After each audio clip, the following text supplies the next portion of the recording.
આવ બેટા આવી જાય. બેસ. કેમ છે? બસ મજામાં. તમારે કેમ છે? બસ એકદમ મજામાં. તારા પપ્પાને કેમ છે? એકદમ ફર્સ્ટ ક્લાસ છે આંટી એને. બેટા મારી વારસાની પંડિતાઈ છોડી તે નોકરી શરૂ કરી છે? હા આંટી, મને આ પંડિતાઈમાં રસ નહોતો એટલે હું નોકરી કરું છું. સરસ સરસ. કેમ અચાનક અહીંયા મારા ઘરે આવવાનું થયું બેટા? ઘરે સૌ સારાવાના તો છે ને? હા આંટી, આ હું જોબ પર જતો હતો ને એટલે પપ્પાએ નિશા માટે થોડાક છોકરાના ફોટા મોકલ્યા છે, એ હું તમને દેવા આવ્યો હતો. લો. સાચું કહું ને તો દીકરા, તારા પપ્પા ખૂબ મહેનત કરે છે મારી દીકરી માટે. અરે આંટી, અમે લોકો કાંઈ નથી કરતા, પણ તમે જે અમારા માટે કર્યું છે ને એ તો કોઈ પોતાના પણ ના કરી શકે. સારું આંટી, હવે મારે લેટ થાય છે, હું નીકળું. જય શ્રી કૃષ્ણ. જય શ્રી કૃષ્ણ બેટા, સંભાળીને જાજે. હા આંટી.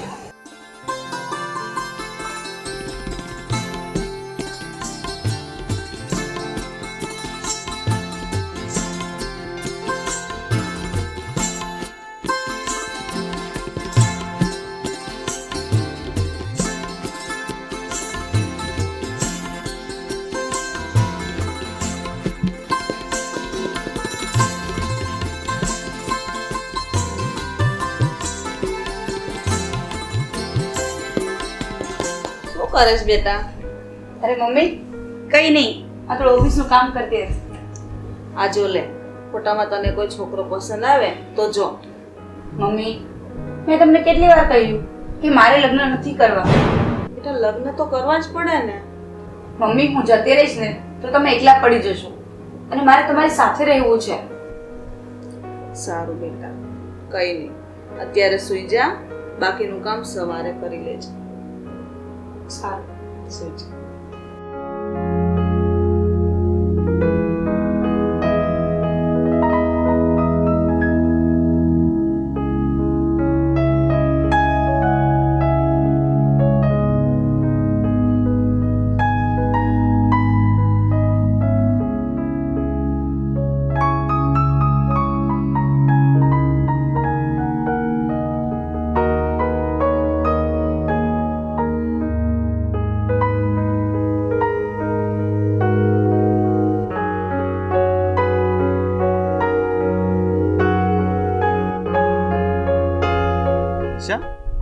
કેમ આમ ઉદાસ બેઠી છે?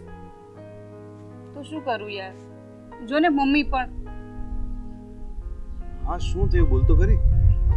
મારા મમ્મી મને લગ્નનું પ્રેશર કરી રહ્યા છે. તો એમાં શું ખોટું છે? તારા મમ્મી સાચું તો કહે છે. હું લગ્ન કરીને સાસરે જતી રહીશ તો પછી મારા મમ્મી એકલા પડી જશે.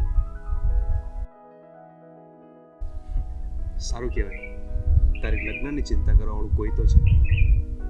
મારા માથે તો કોઈ છત્ર છાયા નથી. જીવે જાઉં છું મારું એકલવાયું જીવન.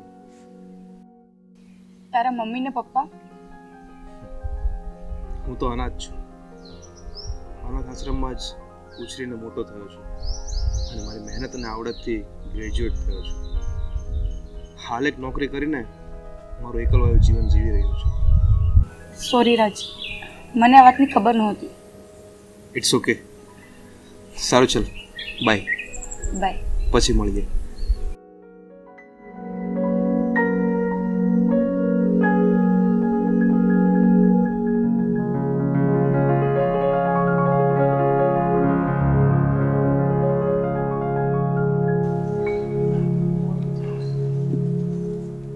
બેટા તું આવી ગઈ? કેટલું મોડું થયું, મને કેટલી ચિંતા થતી હતી. મમ્મી પેલા બેસો તો ખરા.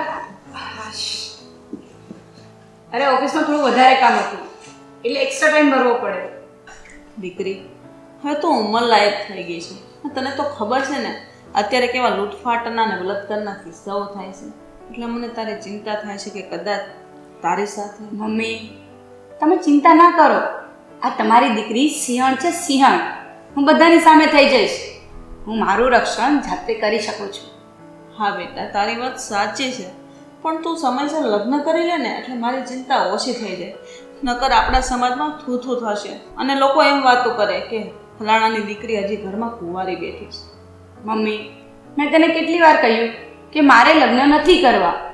હું તારી સાથે ખુશ છું અને તને એકલી મૂકીને ક્યાંય નથી જવા માંગતી. દીકરી હવે હું કેટલું જીવવાનું, હું ખડ્યું પાન કહેવાય.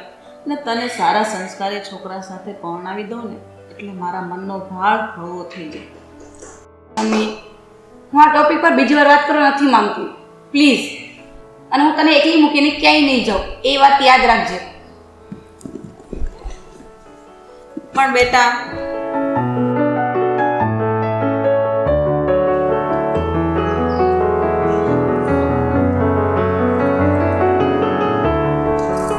અરે આવો. કેમ છો? બસ મજામાં. તમે? બસ એકદમ સારું. જો મારા ઘરે કથા રાખી છે સાંજે, તો મેં કીધું તમને આમંત્રણ સૌથી પહેલા આપું. સારું, કંઈ નહીં. ક્યારે છે? આજે સાંજે છે, આવજો હો. પાક્કું આવીશ. પણ આમ કેમ, તમને કંઈ થયું છે? ના બેટા, થોડીક ચિંતા છે. ઘરમાં જુવાન દીકરી છે તો ચિંતા તો થાય જ ને. એ વાત તમારી એકદમ સાચી. પણ શું કંઈ હું જાણી શકું શું ચિંતા છે? બસ કાંઈ નહીં. આ જો ને, સગાઈ કરવાની જ ના પાડે છે. અને એવું લાગે તો તું જરા પૂછી જો ને એને કોઈ છોકરો ગમતો હોય તો આપણે એની સાથે લગ્ન કરાવી દઈએ. તમે ક્યારે પૂછવાની કોશિશ કરી છે એને? ઘણી વાર પૂછું છું પણ કંઈ કહેતી જ નથી. કદાચ એને એમ હોય કે મમ્મીને કેમ વાત કરું. બની શકે અત્યારે, કેમ કે મા સાથે છોકરી એટલી જલ્દી ખોલીને વાત ન કરી શકતી હોય. હું એક કામ કરું, હું જ એને પૂછી લઉં. સારું, તું એને વાત તો કરજે કે એના મનમાં શું છે. ચોક્કસ. પણ તમે ચિંતા છોડો અને સાંજે કથામાં આવજો હો ને. સારું, ચાલો હું જાઉં છું. જય શ્રી કૃષ્ણ.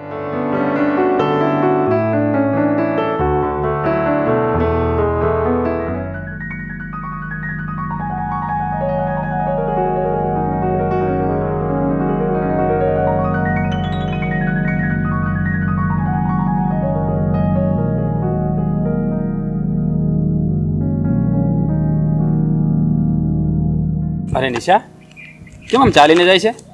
વિજયભાઈ, મારી સ્કૂટી ખરાબ થઈ ગઈ છે એટલે મેં કાલે ગેરેજમાં આપી છે. અત્યારે ઓફિસે જાઉં છું. ઠીક છે. તો આ મારા પપ્પાએ તારા મમ્મીને ફોટા મોકલ્યા હતા. તને કોઈ છોકરો ગમ્યો કે નહીં? વિજયભાઈ, મેં ફોટા જોયા જ નથી અને હું લગ્ન કરવા નથી માંગતી. હું મારા મમ્મી સાથે રહેવા માંગુ છું.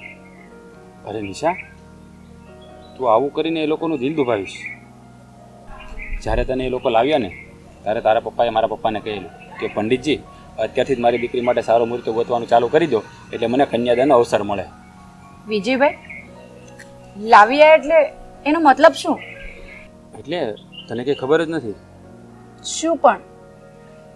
સોરી, પણ ભૂલથી કહેવાય ગયું. પણ હવે કહેવાય ગયું છે તો શાંતિથી આ વાત સાંભળ. તારા મમ્મી પપ્પાને કોઈ બાળક ન હતું એટલે એ લોકો અનાથાશ્રમમાં બાળક દત્તક લેવા ગયા.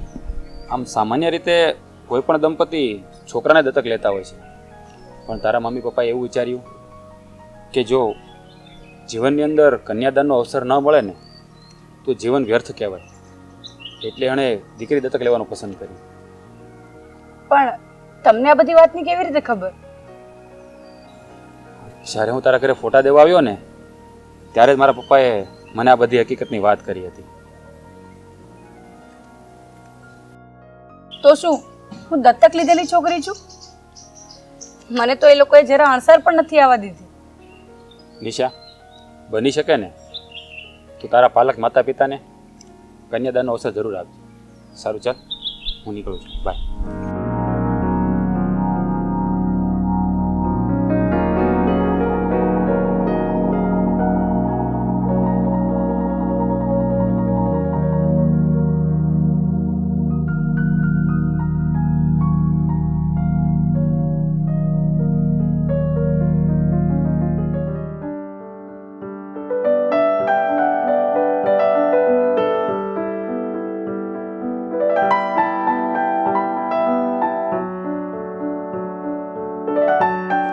નિશા, અહીંયા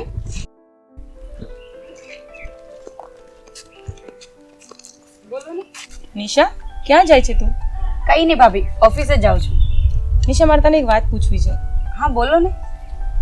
નિશા, હું તારા મમ્મીને મળી હતી. મને થોડા ચિંતિત લાગતા હતા. હા, એ કદાચ મારી લગ્નની વાતને લઈને છે ચિંતિત. હા નિશા, તો શું હું તને પૂછી શકું છું કે શું છે તારા મનમાં? તારે મમ્મીની તો ચિંતા કર તું. ભાભી, મારે લગ્ન નથી કરવા અને હું મારા મમ્મી સાથે બહુ ખુશ છું. મારી એકલી જિંદગીમાં બહુ મસ્ત લાઈફ છે મારી. નિશા, એવી કોઈ વાત હોય જે તું કોઈને ન કહી શકતી હોય તો મને કહી શકે છે. ના ભાભી, તમે મને પૂછ્યું એ માટે તમારો ખૂબ ખૂબ આભાર, પણ મારા માટે એવું કંઈ નથી. જો નિશા, આ તારી લગ્નની ઉંમર થઈ ગઈ છે અને તારી મમ્મી જે ચિંતા કરે છે એકદમ વ્યાજબી છે. હું ચાહું છું કે તારા મનમાં કંઈ પણ હોય તો તું કહી દે. ના ભાભી, મારા મનમાં કંઈ નથી. બસ હું મારી મમ્મી સાથે રહેવા માંગુ છું, એટલા માટે બસ મારે લગ્ન નથી કરવા. નિશા, આપણે જે સમાજમાં રહીએ છીએ ને એ સમાજમાં આવું નથી ચાલતું, તો તારે લગ્ન વહેલા તો મોડા કરવા જ પડશે. ભાભી, હું સમાજની સાથે નહીં પણ હું મારા પરિવારની સાથે ચાલવા માંગુ છું, અને હું મારા મમ્મીને ક્યારેય એકલા મૂકવા નથી માંગતી. એટલા માટે જ મારે લગ્ન નથી કરવા. નિશા, પણ તારી મમ્મીનું તો વિચાર, એ કેટલા ટેન્શનમાં રહે છે. ભાભી, એ થોડા દિવસો રહેશે, અમને સમજાવી દઈશ. સારું નિશા, તું જા, અને કંઈ એવું કંઈ પણ હોય તો મને કહી દેજે. હા.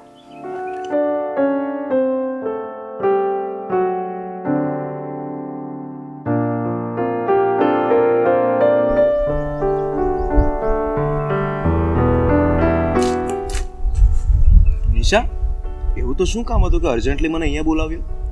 રાજ, મારે તને કંઈક પૂછવું છે.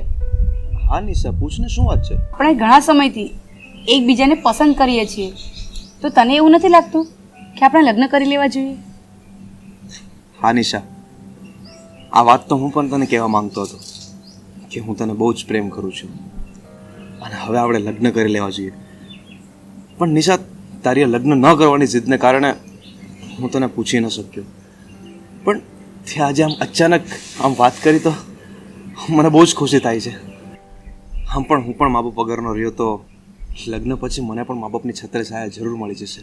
હા, તો ચાલ મારા ઘરે, આજે જ મારા મમ્મીને બધી વાત કરી દઈએ. હા, ચાલ. ચાલ.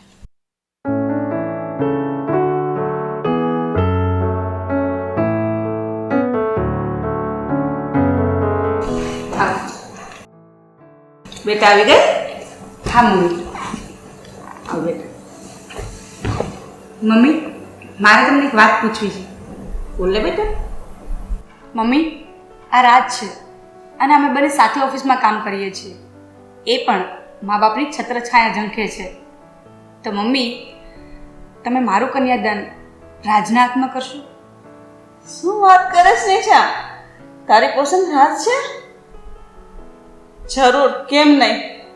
હું તારું કન્યાદાન જરૂરથી રાજ સાથે કરાવીશ.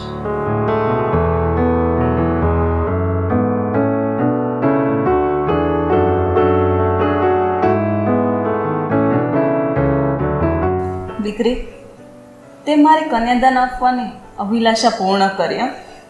અને મમ્મી સાથે રહેવાની અભિલાષા પણ. અને હા, સાથે સાથે મને પણ મા બાપની છત્ર છાયાની અભિલાષા હતી, એ પણ પૂરી કરી. કેમ નહીં? હા.